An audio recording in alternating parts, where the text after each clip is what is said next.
Não. Aí eu consegui ir lá e ligar. E nós vamos dar início então ao nosso culto.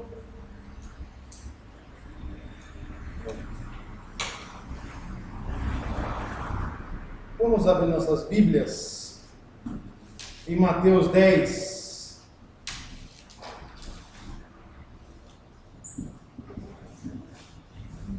Mateus capítulo 10, versículo 28.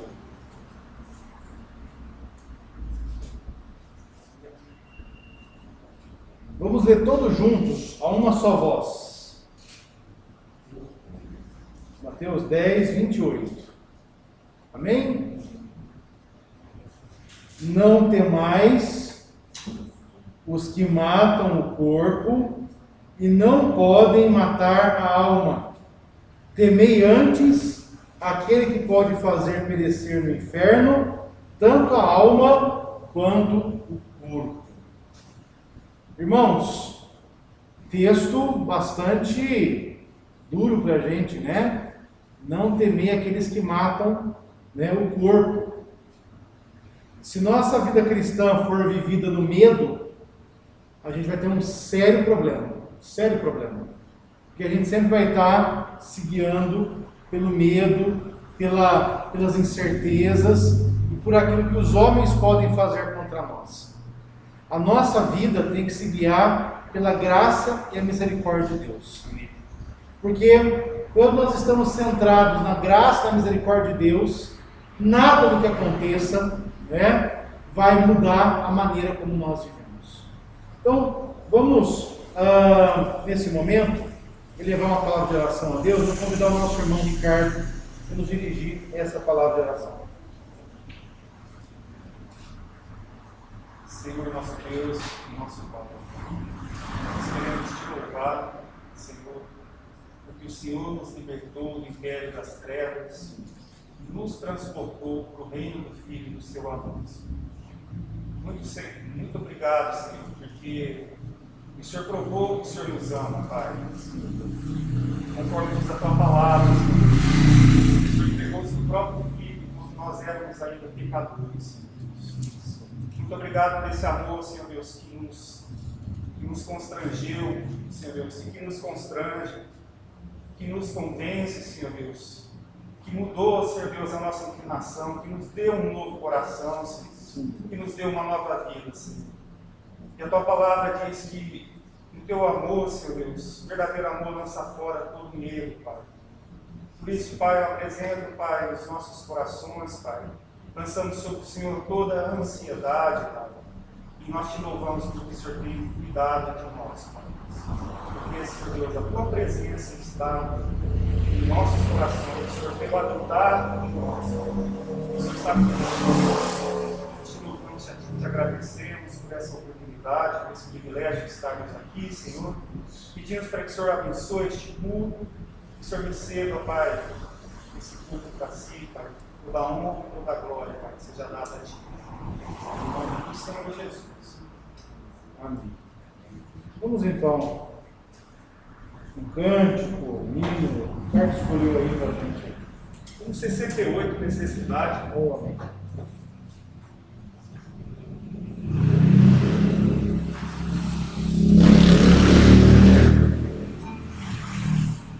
Eu creio, Senhor, na divina promessa, vitória já tive nas lutas aqui, contudo é muito certo que a gente tropeça, por isso, Senhor, eu preciso de ti. A luz que me guia no escuro caminho, fulgura de cima do sol brilhador, contudo não posso sozinho. Por isso, Senhor, eu preciso de ti. Pensei que nas preces eu posso buscar-te, jamais dessa bênção na vida eu descri. Contudo é possível que eu dela me afaste. Por isso, Senhor, eu preciso de ti. Esboços da terra, precário destino, empenho dos homens, riqueza que for, não valem as bênçãos do reino divino. Por isso eu preciso de ti, meu Senhor.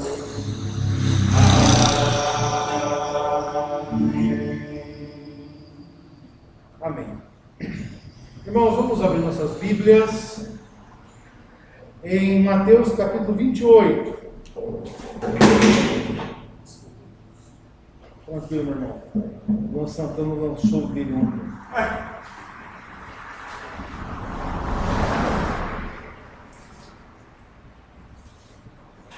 Mateus 28, 18 a 20.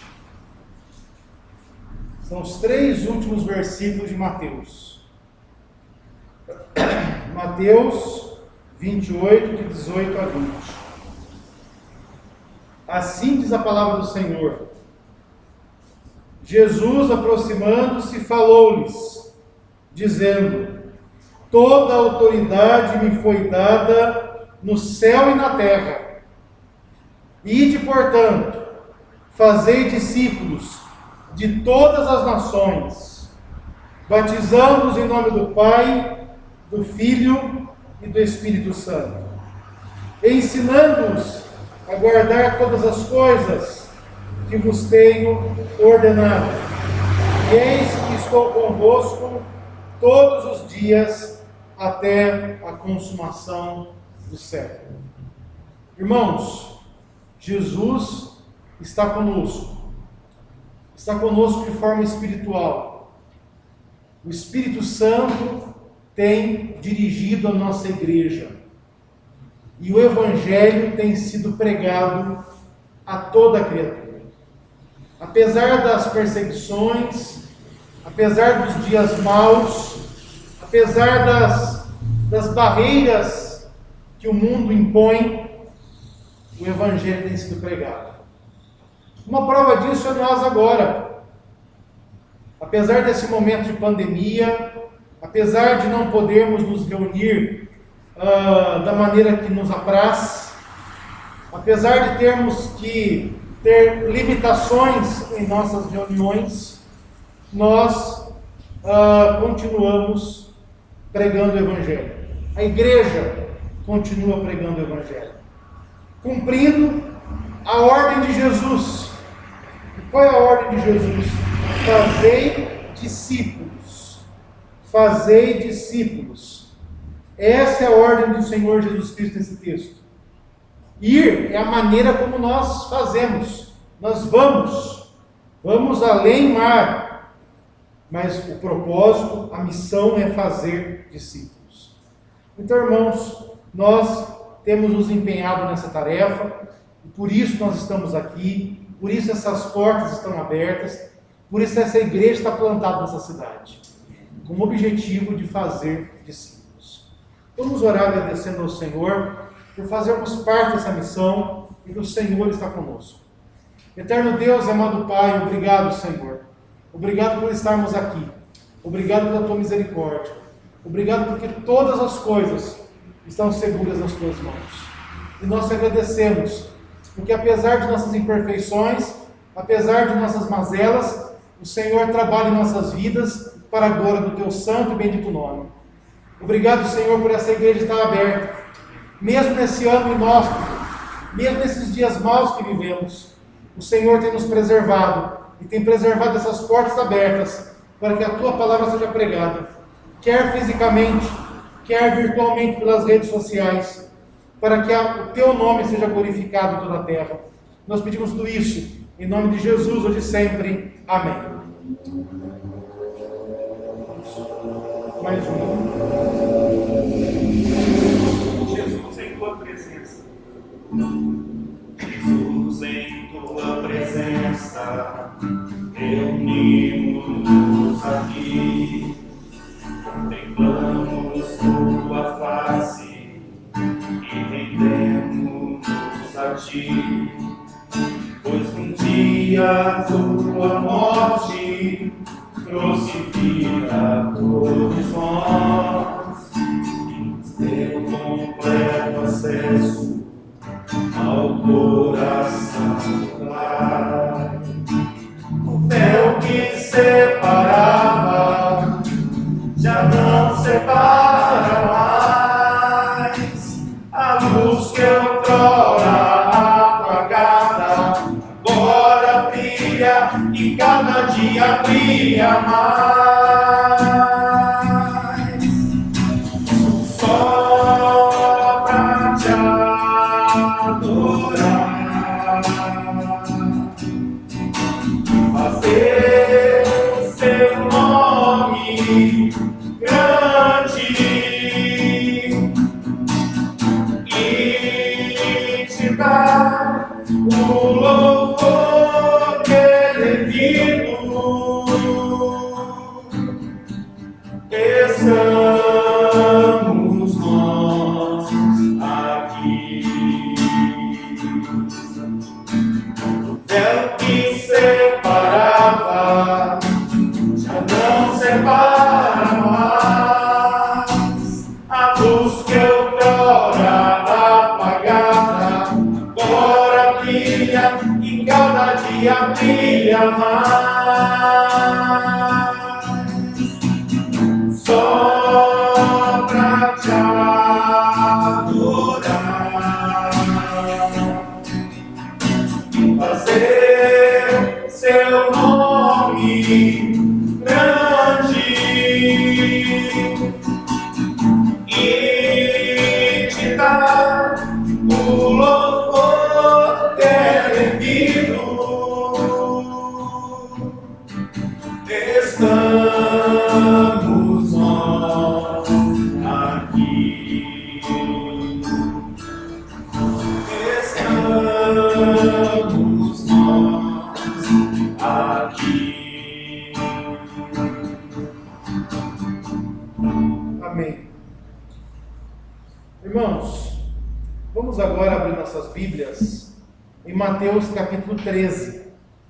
Mateus capítulo 13. Do versículo 1 ao versículo 9.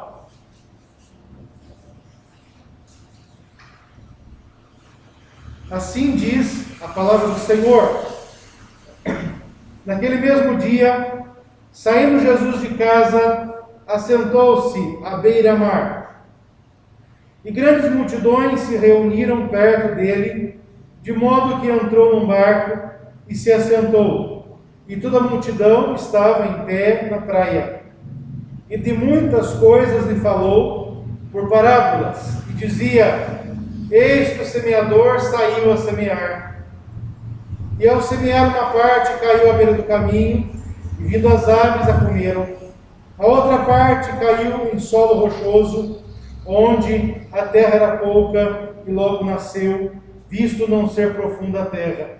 Saindo, porém, o sol a queimou, e porque não tinha raiz, secou-se.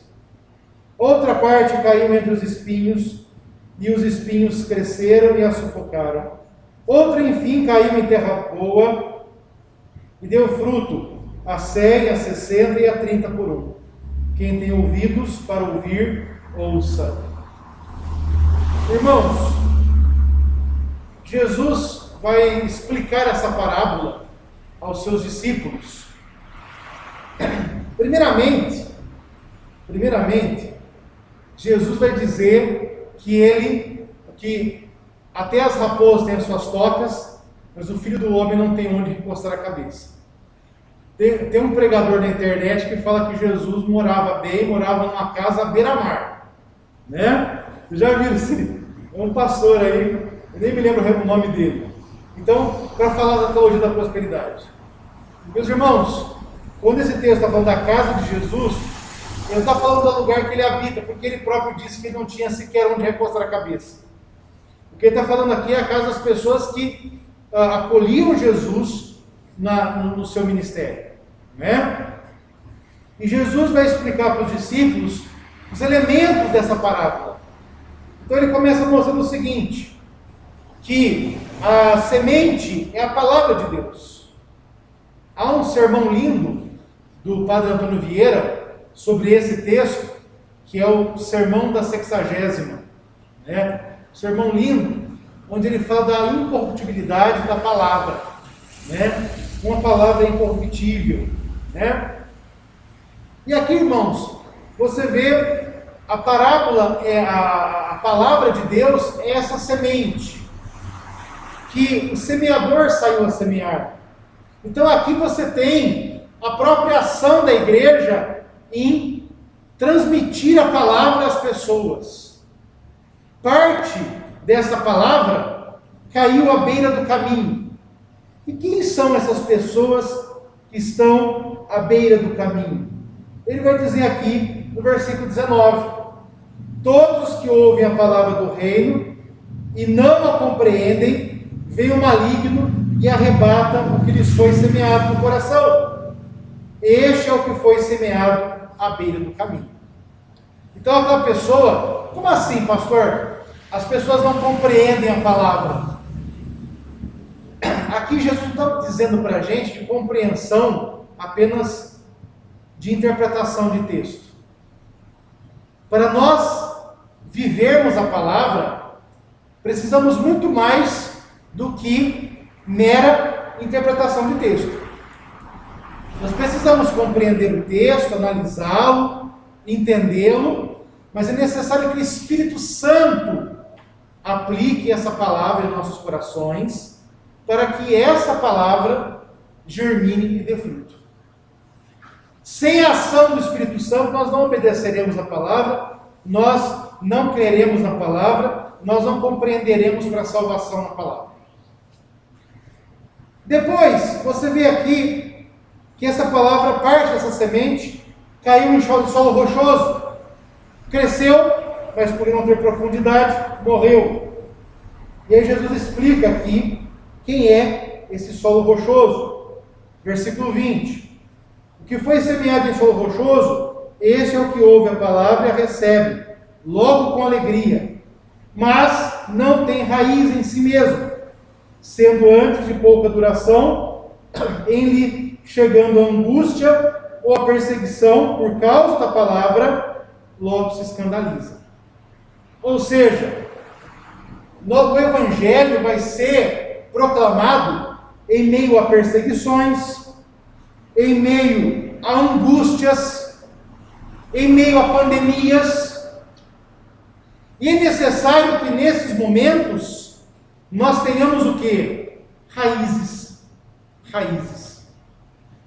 Não é aquela série da década do século XX, né? Mas precisamos ter raízes. Por quê, meus irmãos? Porque senão nós seremos queimados, nós nos escandalizaremos. Uma terceira parte da semente caiu no meio dos espinhos. E aqui no versículo 21 Jesus explica, versículo 22. O que foi semeado entre os espinhos é o que ouve a palavra, porém os cuidados do mundo e a fascinação das riquezas sufocam a palavra e ela fica infrutífera. Eu queria que você entendesse a diferença entre o crente que caiu entre as pedras e o crente que está entre os espinhos. O crente que caiu entre as pedras, ele recebeu a palavra com alegria, ele começou a caminhar na igreja, mas ele quer uma igreja perfeita. Ele tem uma igreja na cabeça dele que não se enquadra à igreja que nós temos neste mundo. Por quê? Porque neste mundo nós teremos perseguições. Jesus disse isso: no mundo tereis aflições, mas tende bom ânimo, eu venci o mundo. Essa pessoa, ela quer uma igreja então sem aflição alguma. Essa pessoa quer uma igreja sem problemas, sem perseguições do mundo. Infelizmente hoje, irmãos, você vindo lá da estrada para cá, você encontra 2 ou 3 bares abertos, né? Mas é mais fácil fechar a igreja do que fechar o bar, né? Em Barretos é assim. Em Barretos, todas as igrejas estão fechadas por determinação da justiça, mas os bares estão abertos. Os bares estão abertos e as pessoas não estão com medo do coronavírus, talvez porque estejam consumindo álcool, né, no objetivo de matar o Covid-19. Se bem que, se eu fosse o Covid, eu não passaria nem perto desses lugares. Mas, né, o Covid não tem núcleo, é um ser anucleado, né, e ele vai para onde ele quer. Então, a questão é a seguinte, irmãos: isso, de alguma maneira, isso é perseguição religiosa. A perseguição hoje, ela é velada. Então nós sofremos perseguição pelos meios de comunicação, pela mídia, pela arte, né? Então, por exemplo, no começo do ano, final do ano passado, qual era a coqueluche do momento? Era um grupo de humoristas que haviam feito uma produção cinematográfica na qual Jesus era retratado como homossexual. Engraçado que essas pessoas não estão mais produzindo nada agora, né? Então isso é perseguição religiosa. Eles querem deturpar, querem descaracterizar a Jesus Cristo e descaracterizar a nossa fé também. Então, se nós não tivermos raízes e soubermos muito bem o que nós queremos, termos nossas convicções, nós seremos escandalizados. Porque a igreja sofrerá perseguição de dentro e de fora. Paulo vai dizer aos presbíteros de Éfeso, na praia de Mileto, lá em Atos 20, versículo 28, que quando ele fosse embora, adentraria na igreja lobos vorazes, os hereges, adentrariam na igreja tentando corromper as pessoas. Mas também pessoas de dentro da igreja se levantariam falando coisas más. Então a perseguição, ela acontece de fora e de dentro. De fora pelos hereges que querem corromper a todo custo o evangelho. E de dentro por aquelas pessoas que, por não ter raízes, começam a falar de forma dissimulada. Esses são aqueles que caíram entre as rochas. Agora, aquele que caiu entre os espinhos são aqueles crentes que estão na igreja, mas ainda amam o mundo, sentem prazer nas coisas do mundo. Eu não digo para os irmãos que essas pessoas são aquelas que apenas ouvem uma música secular, porque isso não é problema algum. Toda beleza é beleza de Deus.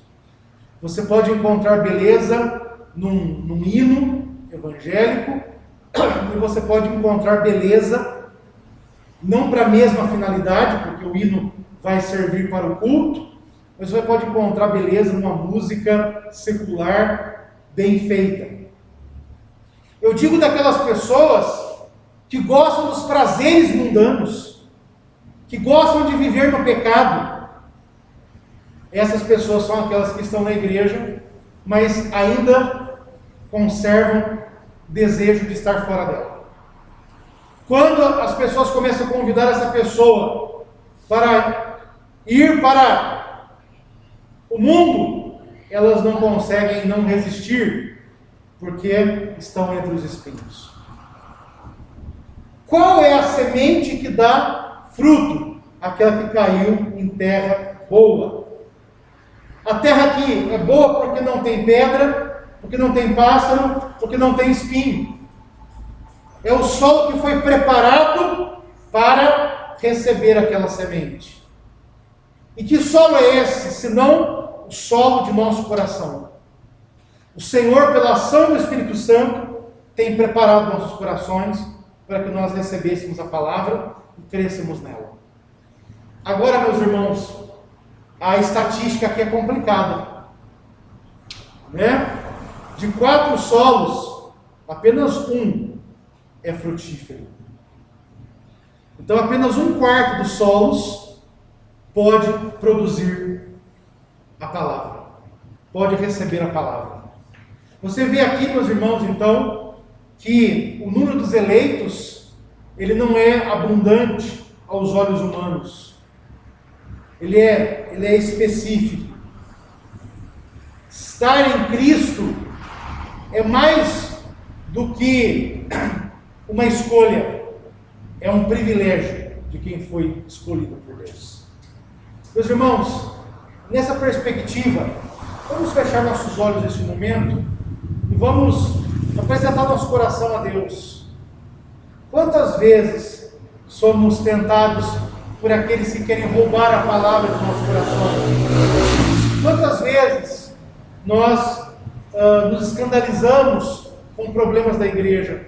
Quantas vezes nós não somos atacados pelos assédios do mundo? Vamos agradecer a Deus e pedir perdão nesse momento. Primeiramente, pedir perdão a Deus pelos nossos pecados. E agradecer a Deus porque, apesar dessas tentativas, o Senhor tem nos levado a perseverar. Depois de alguns instantes, eu vou pedir para que o nosso irmão Thales nos leve uma palavra de oração ao Senhor.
Senhor, nos perdoa, meu Deus, nossas transgressões. Se nós não desviamos, meu Deus, a tua palavra, meu Deus, purifica o nosso coração, nos dê discernimento, o que é bom e reto para os teus olhos, meu Deus. Que o Senhor nos dê força para resistir às tentações do mundo, às tentações do diabo, porque nós não temos forças para nada, meu Deus. Tu és a nossa força, meu Deus, Tu és a nossa razão de vida.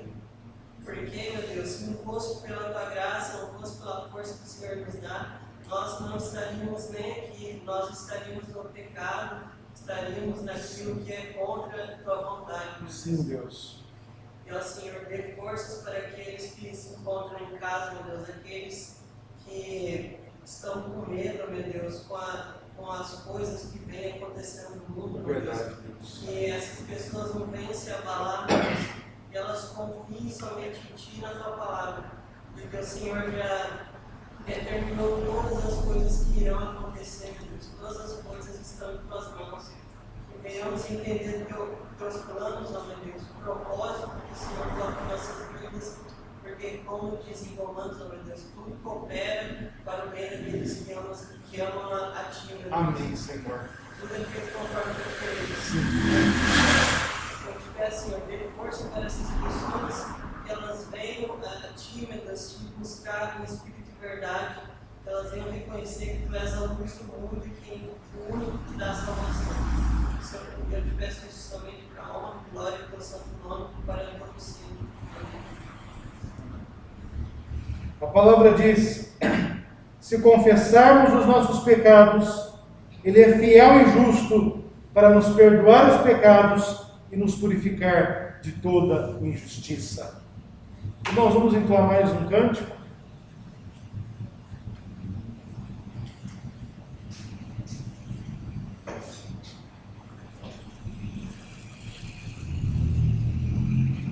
Glória a Deus. A palavra de Deus também diz que o coração quebrantado, o Senhor não rejeita. Amém? Amém. Vamos adorar a Deus no hino 67, coração quebrantado.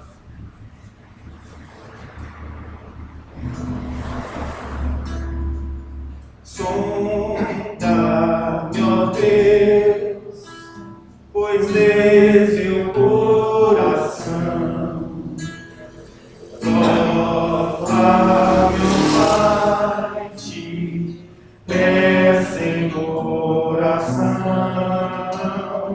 de todo mal, liberta-me, Senhor, até da transgressão que oculta for. Vem me lavar dos pecados meus, conforme prometeste, meu bom Deus, faz-me arder e consumir de amor, pois quero te magnificar, Senhor. Todo o meu ser não considero eu, quero gastá-lo no serviço teu, minhas paixões tu podes dominar, pois tu, Senhor, vieste em mim morar.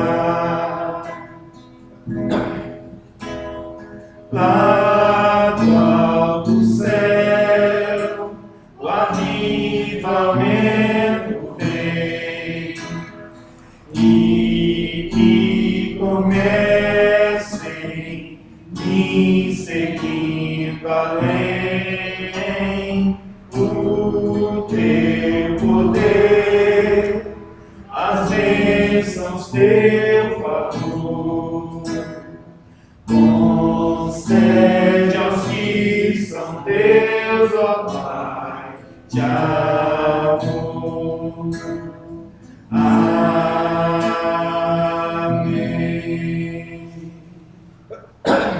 Amém, irmãos. Irmãos, vamos abrir nossas Bíblias. O texto que é a mensagem dessa noite, Apocalipse, capítulo 6.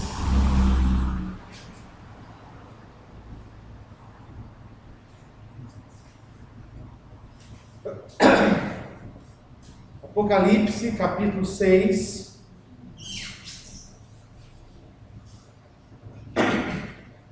Do versículo 1 ao versículo 17.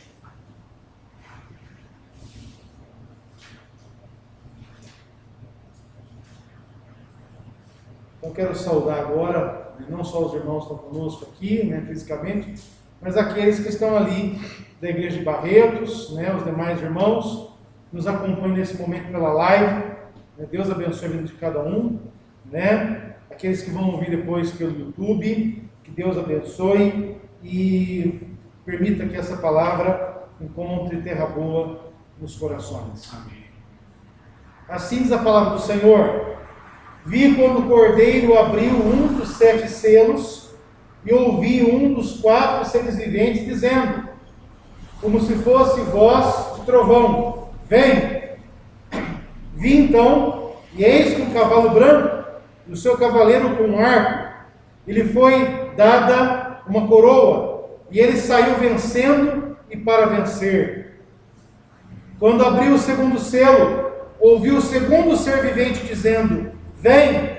E saiu outro cavalo, vermelho, e o seu cavaleiro foi-lhe dado tirar a paz da terra, para que os homens se matassem uns aos outros. Também lhe foi dada uma grande espada. Quando abriu o terceiro selo, ouviu o terceiro ser vivente dizendo, vem! Então vi, e eis que um cavalo preto, e o seu cavaleiro, com uma balança na mão, e ouvi um como voz no meio dos 4 seres viventes, dizendo, uma medida de trigo por 1 denário, 3 medidas de cevada por 1 denário, e não danifiques o azeite e o vinho. Quando o cordeiro abriu o 4º selo, ouvi a voz do 4º ser vivente dizendo, vem! E olhei, e eis que um cavalo amarelo, e o seu cavaleiro, sendo como chamado morte, e o inferno estava seguindo, e foi-lhe dada autoridade sobre a 4ª parte da terra, para matar a espada, pela fome, pela mortandade, e por meio das feras da terra. Quando ele abriu o 5º selo, vi debaixo do altar as almas daqueles que tinham sido mortos, por causa da palavra de Deus, e por causa do testemunho que sustentavam. Clamaram em grande voz, dizendo, até quando, ó soberano Senhor, santo e verdadeiro, não julgas quem vingas o nosso sangue dos que habitam sobre a terra? Então a cada um deles foi dada uma vestidura branca, e lhes disseram que repousassem ainda por um pouco, até que também se completasse o número dos seus conservos e os seus irmãos que iam ser mortos, como igualmente eles foram. Vi quando o cordeiro abriu o 6º selo, e sobreveio grande terremoto.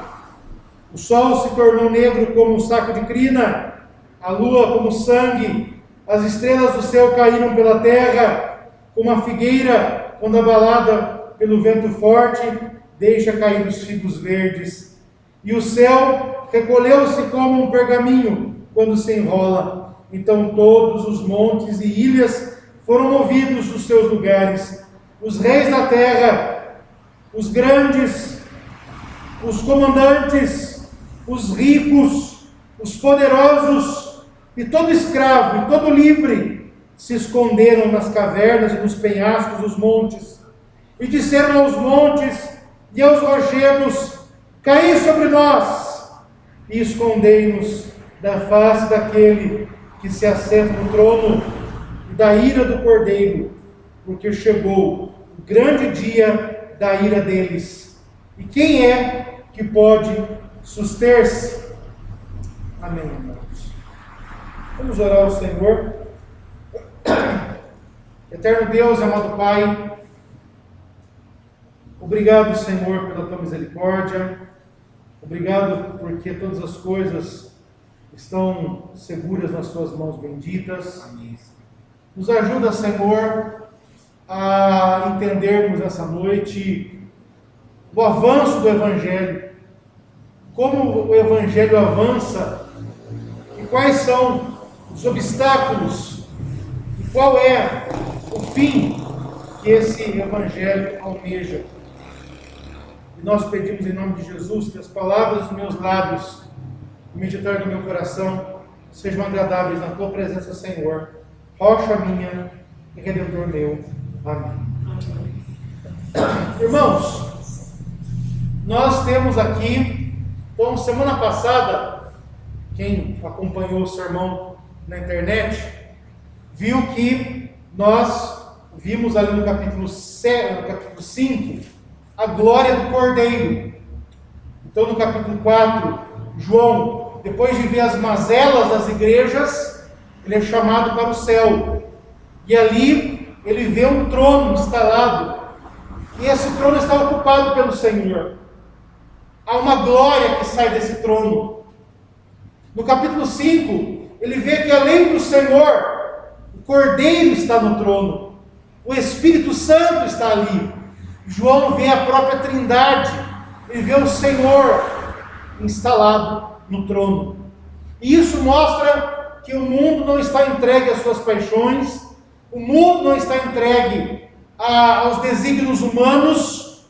O mundo está seguro nas mãos do seu Criador.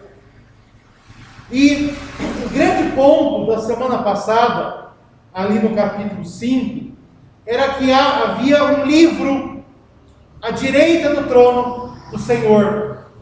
Um livro que tinha 7 selos. Um livro que era escrito por dentro e por fora. E nós vimos que esse livro, um pergaminho dessa espécie, ele geralmente era um contrato de compra e venda.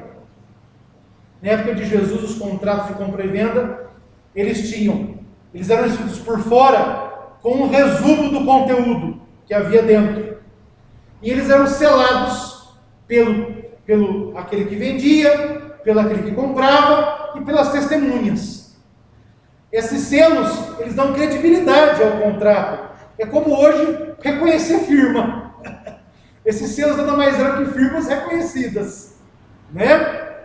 E aqui ninguém era digno de abrir este livro, nem no céu, nem na terra, nem debaixo da terra.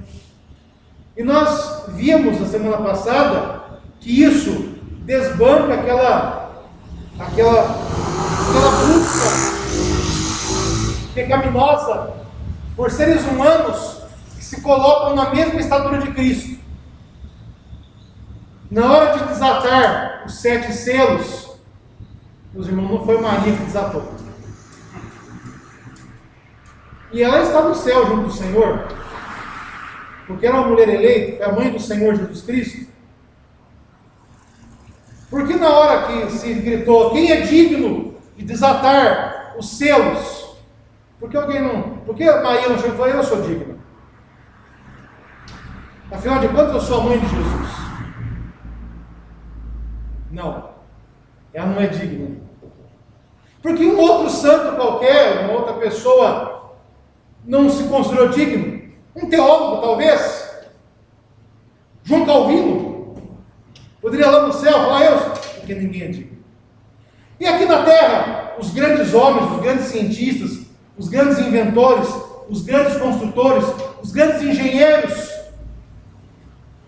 Porque se há idolatria em colocar pessoas que já morreram no mesmo lugar de Cristo por causa da biografia que tiveram, as pessoas fazem isso também hoje. Pegam grandes homens e colocam no lugar de Cristo. Não é isso que a ciência faz hoje?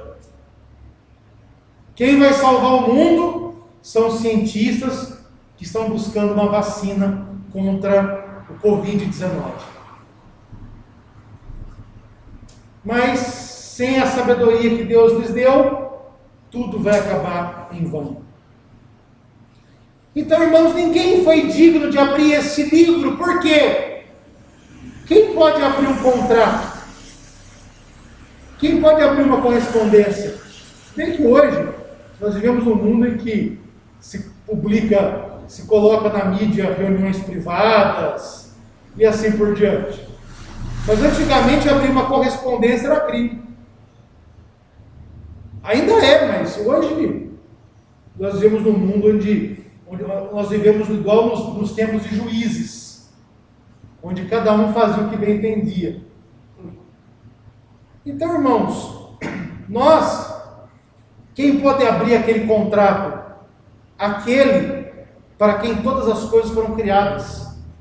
E quem é esse para quem todas as coisas foram criadas? O próprio Jesus Cristo. João diz no seu prólogo que em Cristo todas as coisas foram criadas, e sem Ele, nada que foi feito se fez. Jesus é o centro da criação. E por isso ele é digno de desatar aqueles selos, porque ele morreu por nós. Ele é o cordeiro, ele é o leão. E hoje ele está desatando os selos. Nós vamos ver hoje os 6 selos, os 6 primeiros selos sendo desatados. E eu queria falar com vocês hoje sobre o progresso do Evangelho. O progresso do Evangelho. Aí você pode perguntar assim, pastor, eu li o texto aqui e não vi nenhuma vez a palavra Evangelho. Será que o senhor não errou? Será que o senhor não trocou o sermão? Esse título não serve para esse sermão. Eu não vi a palavra Evangelho aqui. Pois é, irmãos. Eu queria começar com uma pergunta. Quem é o cavaleiro branco? Quem é o cavaleiro branco? Aqui se começa a desatar os selos. Nos 4 primeiros selos, você tem 4 cavaleiros, que são os 4 cavaleiros do Apocalipse. O cavaleiro branco, o cavaleiro vermelho, o cavalo preto e o cavalo amarelo. São os 4 cavaleiros do Apocalipse. Depois, quando desata o 5º selo, você vê os mártires clamando por justiça. E quando desata o 6º selo, você vê o dia do juízo do Senhor. Ok? Pois é, irmãos. Essa imagem de cavaleiros, ela é uma imagem que vem do Antigo Testamento. Se você for lá ao livro de Zacarias, capítulo 6, Zacarias 6, você verá aqui, não cavaleiros, mas carruagens. Zacarias 6, de 1 a 8. Veio a minha palavra do Senhor dos Exércitos, dizendo, assim diz o Senhor dos Exércitos, tenho grandes zelos de Sião, e com grande indignação tenho zelos dela. Assim diz o Senhor, Zacarias 6, estou no 8. Outra vez levantei os olhos e vi, e eis 4 carros, saíam dentre 2 montes, e esses montes eram de bronze. No primeiro carro, os cavalos eram vermelhos, no segundo, pretos, no terceiro, brancos, no quarto, baios, tantos fortes, todos eram fortes. Então perguntei ao anjo que falava comigo, quem é isto, meu Senhor? Respondeu-me o anjo, são os 4 ventos do céu, que saem de onde estavam perante o Senhor de toda a terra. O carro em que estão os cavalos pretos sai para o norte, os brancos e os baios para o sul. Saem assim os cavalos fortes, forcejando por andar avante para percorrer a terra. O Senhor lhes disse, ide, percorrei a terra, e percorriam a terra. E me chamou e me disse, eis que aqueles que saíram para a terra do norte, fazem repousar o meu espírito na terra do norte. No começo de Zacarias, capítulo 1, você também vê a visão de cavalos. Então, aqui, João está usando essa mesma imagem. Jesus está mostrando para João essa imagem que era conhecida dos judeus. Só que, qual é a conexão entre essas 2 imagens? Assim como lá em Zacarias, essas carruagens eram os ventos que mostravam o domínio do Senhor sobre a terra, o zelo do Senhor sobre a terra, como o Senhor vigia sobre a sua criação. Aqui você tem esses 4 cavaleiros trazendo a disciplina do Senhor. O mesmo Senhor que, por ser Criador, pode zelar por sua criação, é o mesmo Senhor que traz a disciplina sobre a sua criação, para que o seu nome seja glorificado. Aqui, irmãos, você tem 4 cavaleiros, os 3 últimos, que é o cavaleiro vermelho, o preto e o amarelo, que é essa ideia do cavalo baio, o cavalo amarelado, eles transmitem coisas ruins: a guerra, a fome e a morte. Então, muitas pessoas falaram o seguinte: olha, esse primeiro cavaleiro, ele tem que ser o anticristo, porque ele se parece com Jesus, ele usa vestes brancas, mas ele está no meio de pessoas, de cavaleiros maus, então ele tem que ser mau também. Qual é o problema dessa teoria? A cor branca em Apocalipse sempre vai estar ligada aos santos. Então, Jesus vai dizer para a igreja que eles vão se vestir com vestes brancas. Ele manda a igreja de Laodiceia comprar vestes brancas. As pessoas que entram no céu tiveram suas vestes alvejadas no sangue do Cordeiro. Os mártires ganham vestiduras brancas. Do trono sai uma luz branca e vermelha. Então, o branco sempre está ligado à santidade. Então, aqui não pode ser o anticristo. Ah, então é Jesus, pastor. É Jesus aqui. Tá. Jesus, ele aparece como cavaleiro, mas no capítulo 19. Ali no capítulo 19, nós vemos aqui a seguinte descrição.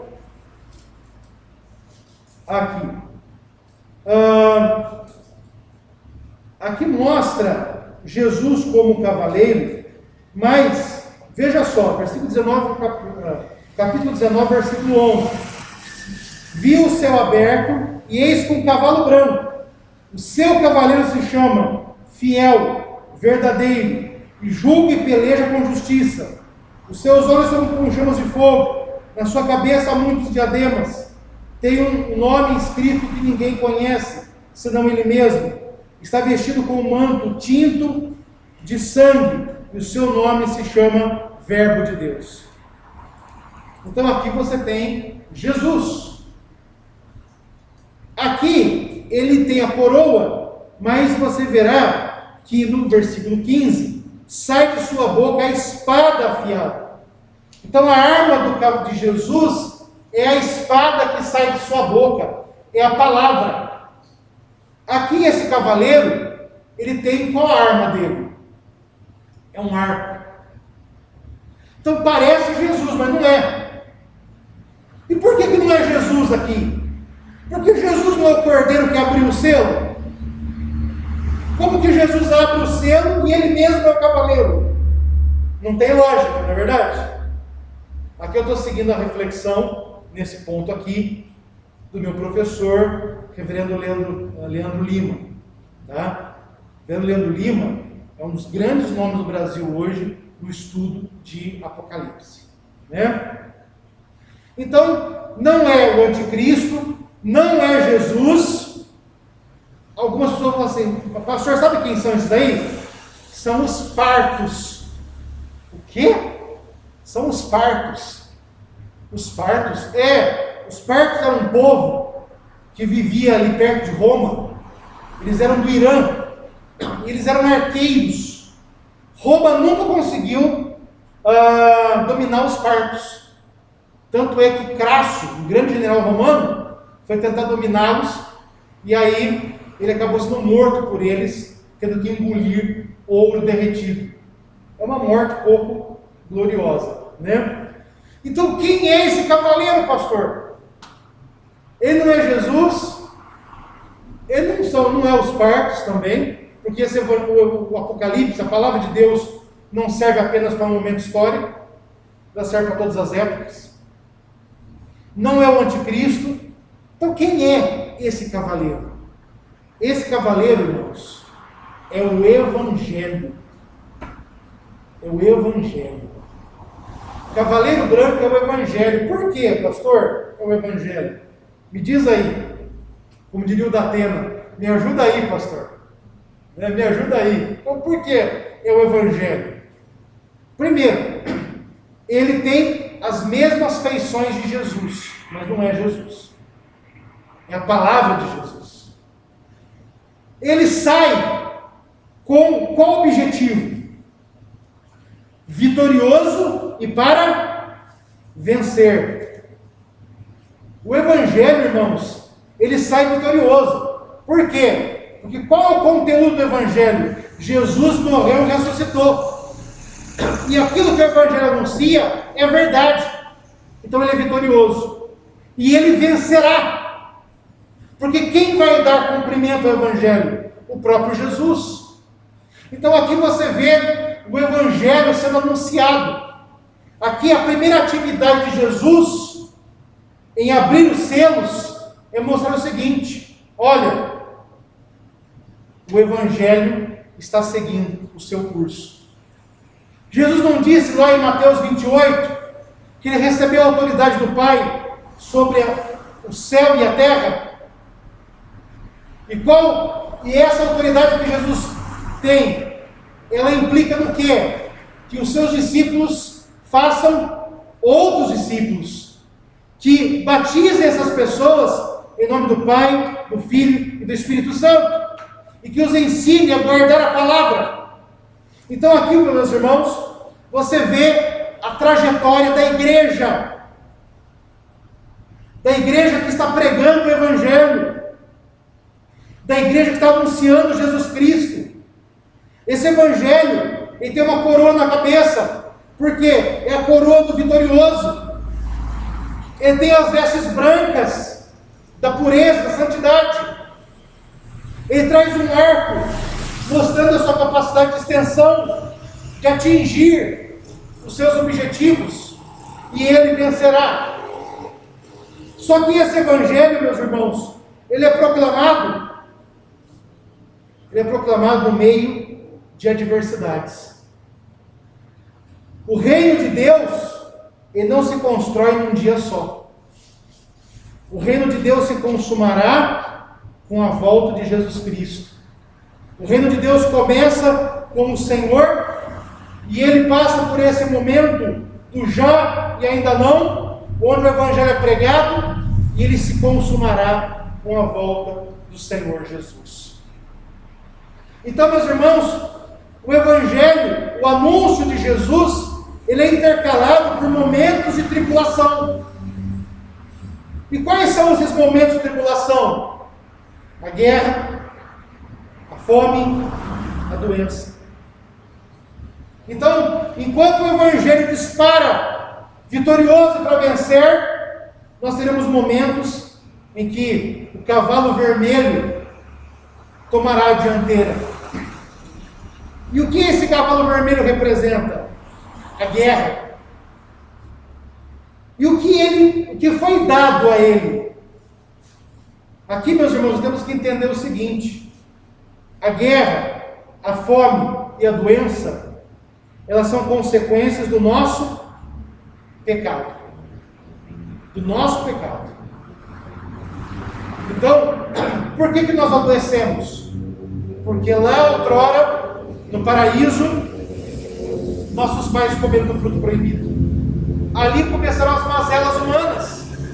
Ali começou-se Caim, matou Abel. Ali se começou a tristeza, fomes, angústias. Irmãos, eu vou pedir um favor. Se alguém tiver um carregador para me emprestar, vou colocar no meu celular, porque a bateria dele vai acabar. Então, meus irmãos, nós vemos claramente, ninguém tem, tudo bem. Então, nós vemos claramente isso, né? Claramente isso. Aqui você tem, eu queria que vocês se atentassem para uma palavra muito específica aqui. Veja, quando abriu o segundo selo, ouviu cada ser vivente. Lembra dos 4 seres viventes? Uns pareciam com a águia, outro com o novilho, outro tinha feição humana, então outro parecia como um leão. Cada ser vivente, que são os anjos que exercem a glória de Deus, os anjos que exercem a ira de Deus, eles estão vendo o Senhor desatar os selos estão lançando essas possibilidades à terra. E veja, saiu outro cavaleiro, e o seu cavaleiro foi dado tirar a paz. O outro, aqui a ideia é que Deus permite que esses cavaleiros façam o que tem que ser feito. Aqui nós podemos fazer um paralelo entre Jó e esse texto. Quando nós vemos Satanás ali, no livro de Jó, Deus chega para Satanás e fala assim: você viu o meu servo Jó? Não há pessoa na terra semelhante a ele, porque ele é justo, íntegro, temente e que se desvia do mal. E aí Satanás fala assim: mas se mexe nas finanças dele, mexe nos filhos dele, para ver se ele não blasfema na tua face. Jó foi duramente provado, duramente tentado. Deus permite que Satanás tente Jó, e Jó vai dizer: Deus deu, Deus tirou, louvado seja Deus.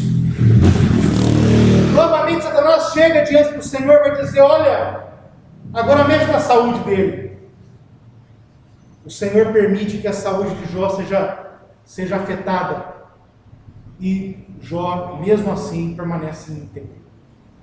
Então, meus irmãos, Deus é soberano sobre os problemas. Essa semana nós estávamos conversando, Karina, as crianças e eu, e uma das crianças perguntou: mãe, por que Deus criou o Covid? Por que Deus criou o coronavírus? E aí a Karina, no começo, estava te tentando explicar: olha, não, é que Deus permitiu, mas foi o homem que... Não, pera lá, não. Todas as coisas acontecem debaixo da soberania de Deus. Se o homem impulsionou isso ou aquilo, Deus é no controle. O coronavírus é debaixo da autoridade de Deus. Porque às vezes às vezes a gente quer fazer Deus ficar bonzinho, a gente acaba destruindo tudo. Porque hoje a gente mexe na soberania dele, então é que Deus permite. Deus não sabia, foi a gente que fez. Então Deus não é poderoso. Ou a gente mexe na capacidade de Deus em discernir as coisas. Meus irmãos, Deus é soberano sobre os nossos males. As guerras, a fome e as doenças são causadas por nosso pecado, mas o Senhor é soberano sobre cada uma delas. O primeiro cavaleiro, ele tem quais atribuições? Tirar a paz da terra. Segunda atribuição, ele tem de fazer com que os homens se matem. E ele tem uma grande espada para exercer a justiça de Deus. Então aqui o evangelho vai ser pregado entre guerras, entre momentos terríveis. Segundo, o próximo cavaleiro, o terceiro cavaleiro, ele tem o selo da fome. Aqui não é simplesmente a fome, uma fome catastrófica, porque você tem alimentos sendo comprado. Aqui é a escassez. Veja só, ouvi uma voz dizendo: uma medida de trigo por 1 denário, 3 medidas de cevada por 1 denário. Quanto que é 1 denário? 1 denário, irmãos, era o dinheiro que se ganhava por dia. Então, um dia de trabalho era 1 denário. Agora imagine que você vai ali no mercado, Tome Leve, e você vai comprar 1 quilo de farinha, e esse 1 quilo de farinha custa R$20. O dinheiro do seu dia todo de trabalho foi para comprar 1 quilo de farinha. Meus irmãos, é isso que está acontecendo aqui. A pessoa ia ter que trabalhar o dia todo para comprar 1 quilo de farinha. E esse 1 quilo de farinha era o que as pessoas iam poder comer. Então ia ter que se amassar um pão ali com aquela farinha e era tudo que eles poderiam comer.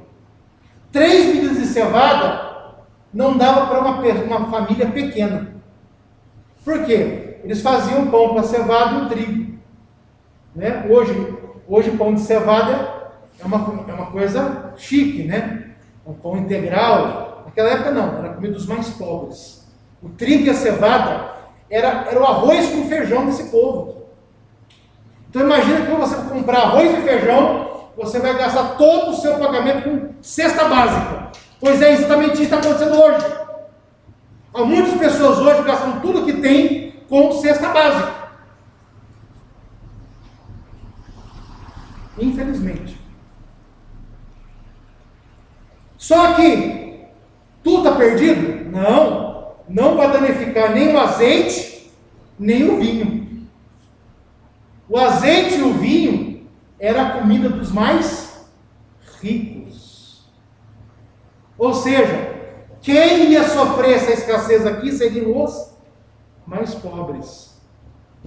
Opa, o que é isso, pastor? Os mais pobres? Sim. Irmãos, deixa eu dar um exemplo para vocês. Na mitologia grega, há uma personagem chamada Tântalos. Quando uma pessoa está passando um momento de angústia muito grande, a gente fala assim, aquela pessoa está passando um suplício de Tântalos. Tântalos foi castigado pelos deuses de 2 maneiras.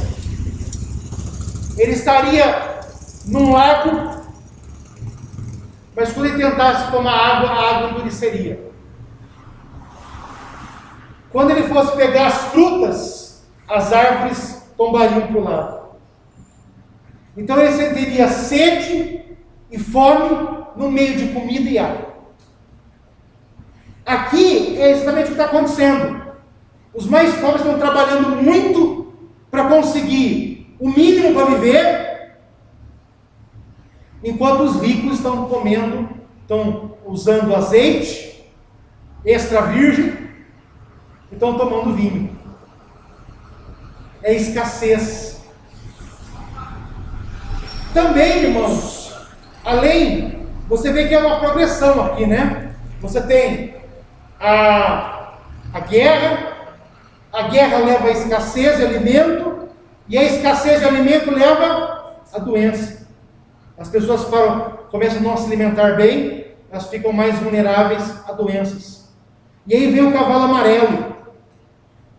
Aqui, a cor amarelada, ela dá a ideia daquela palidez da morte. Então as pessoas estão morrendo, vítimas desse momento terrível em que estamos atravessando. Meus irmãos, contudo, apesar da guerra, apesar da escassez e apesar da morte, a morte que ocorrerá pela espada, pela doença, pelas feras da terra,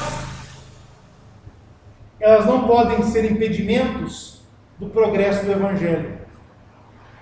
Eu não posso parar de ouvir o Evangelho, parar de pregar o Evangelho por causa desses obstáculos. Então, meus irmãos, a primeira coisa que eu tenho que entender nesse texto: o Evangelho tem que ser pregado apesar das circunstâncias. O Evangelho tem que ser pregado apesar do Covid-19. O Evangelho tem que ser pregado apesar das guerras. Então hoje, nesse exato momento, você tem cristãos em países onde a fé é perseguida com armas, pregando o Evangelho. Segundo elemento que tem que ser levado em consideração aqui, é que muitos cristãos, no anúncio do Evangelho, vão perder as suas vidas. Jesus disse lá em Mateus 28, não temeis aqueles que matam o corpo, mas antes aqueles que podem matar a alma e jogá-la no inferno. Nós não podemos temer aqueles que matam o corpo. Você vê aqui, por exemplo, irmãos, pessoas na igreja perdendo a vida por causa da fé.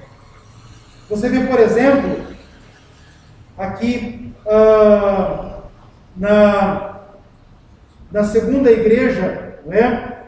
Jesus citando aqui uma igreja em que havia um mártir. E aqui, meus irmãos, quando abre o quinto selo, João observa as almas que estavam debaixo do altar. Que altar é esse? Haviam 2 altares em Jerusalém: o altar do incenso e o altar do sacrifício. Alguns teólogos vão falar o seguinte: olha, Jesus é o sacrifício completo, definitivo. Ninguém é mais sacrificado. Ninguém pode assumir um sacrifício no lugar de Jesus. Mas aqui, meus irmãos, é uma representação, é um símbolo, certo? É um símbolo.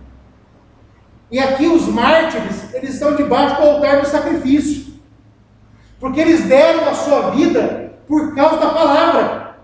Veja aqui, olha, as almas daqueles que tinham sido mortos por causa da palavra de Deus, por causa do testemunho que a sustentava. Aqui você tem os mártires, e você tem mártires de ontem, de hoje e de amanhã. Até o dia que Jesus voltar, a fé vai ser perseguida, e vai ser perseguida de cada vez maior.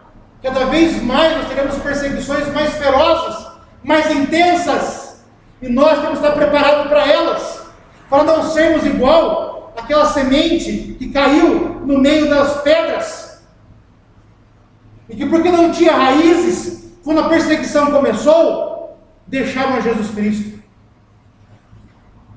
Essas almas, elas estão clamando por justiça, tal como o sangue de Abel clamava por justiça ao Senhor. E qual é a resposta que lhes é dada? Elas estão pedindo aqui: até quando, soberano Senhor, santo e verdadeiro, não julgas nem vingas o nosso sangue? Meus irmãos, nós às vezes vemos a perseguição, o Estado Islâmico matando cristãos, irmãos nossos, no Oriente. Nós vemos grupos humorísticos caçoando de Jesus, e nós muitas vezes levantamos o mesmo clamor que essas almas: até quando, Senhor, não exercerá o juízo, a justiça? Meus irmãos, o Senhor primeiramente dá uma vestidura branca a essas almas, não porque elas tivessem corpo, mas porque isso simboliza o repouso. Nós precisamos, tal como elas, descansar no Senhor. O Senhor, no tempo certo, irá exercer a sua justiça. E veja só: até que se complete o número dos seus conservos, até que todos os eleitos tenham ouvido a palavra e tenham vindo a Cristo. E haverá um dia em que esse número será completado, e o Senhor exercerá a sua justiça. Então, segunda lição que esse texto nos dá: o Evangelho, ele caminha em meio a martírios. Muitas vezes, irmãos, na vida cristã, será me exigido tudo, até o sangue. E por último, o sexto selo. Quando o sexto selo é aberto, aqui há uma imagem catastrófica, apocalíptica: terremoto, o sol se escurece, a lua fica vermelha como sangue, as estrelas caem na terra, o céu se recolhe como pergaminho. Meus irmãos, olha que coisa maravilhosa. Jesus disse que céus e terras passariam, mas a sua palavra não passaria. No dia em que nós virmos esses céus se enrolarem como pergaminho, no dia em que nós virmos a lua se escurecer, porque o sol se apagou, no dia em que o trono branco se instalar no centro da terra, e vivos e mortos se achegarem ao grande juízo, é a palavra do Senhor que continuará valendo. Meus irmãos, As pessoas que tripudiaram do Evangelho vão estar no número dessas aqui, ó. Grandes e pequenos. Você tem entre as pessoas que não creram em Jesus, reis, grandes, comandantes, ricos, poderosos, mas você também tem escravos e livres. A impiedade não escolhe classe social. E eu queria que você entendesse uma coisa fantástica aqui. Por que Jesus coloca o Evangelho entre guerra, entre escassez e entre a morte? Porque o Evangelho, ele é bênção para nós que cremos em Jesus. Para o ímpio, o Evangelho é ira de Deus. É a ira de Deus. E essas pessoas que tripudiaram o Evangelho, que não quiseram ouvir o Evangelho, que não entenderam o Evangelho, essas pessoas vão clamar aos montes e aos penhascos que caiam sobre elas. Tudo é melhor do que a ira do Cordeiro. Qualquer situação é melhor do que estar sobre a ira do Cordeiro. Meus irmãos, nós aguardamos ansiosos esse dia, porque nós temos o Senhor como nosso Salvador, e não como nosso juiz. Porque nós, nesse dia, ouviremos o Senhor: vinde, servo bom e fiel, vinde para a alegria da minha glória. Mas esses aqui, eles não poderão se suster, eles não poderão ficar em pé diante do Cordeiro, porque cabe a eles ouvir: servo mau e preguiçoso. Essas pessoas são destinadas àquele lugar onde há choro e ranger de dentes. Irmãos, o que eu quis com esse sermão essa noite? Mostrar que o Evangelho deve ser pregado mesmo nas circunstâncias mais inóspitas. E esse Evangelho é pregado por quem? Por anjos. Pedro diz que os anjos anelam para escutar o Evangelho. Mas o Evangelho não é para os anjos. O Evangelho é nosso. O Evangelho conta. Nós somos as pessoas que vamos testemunhar esse Evangelho com nossas vidas.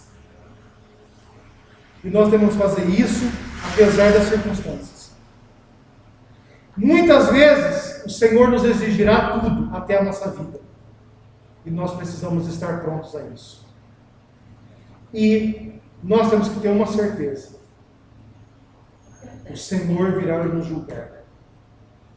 E para esse Senhor, nós não poderemos oferecer mentiras, porque Ele conhece mente e coração. Então, meus irmãos, aguardemos, confiantes, porque há muitos hoje que nos humilham por testemunharmos a Jesus, mas o Evangelho, ele vencerá no final. Vamos orar e encerrar o nosso culto. Nós perdemos só os últimos momentos ali na live.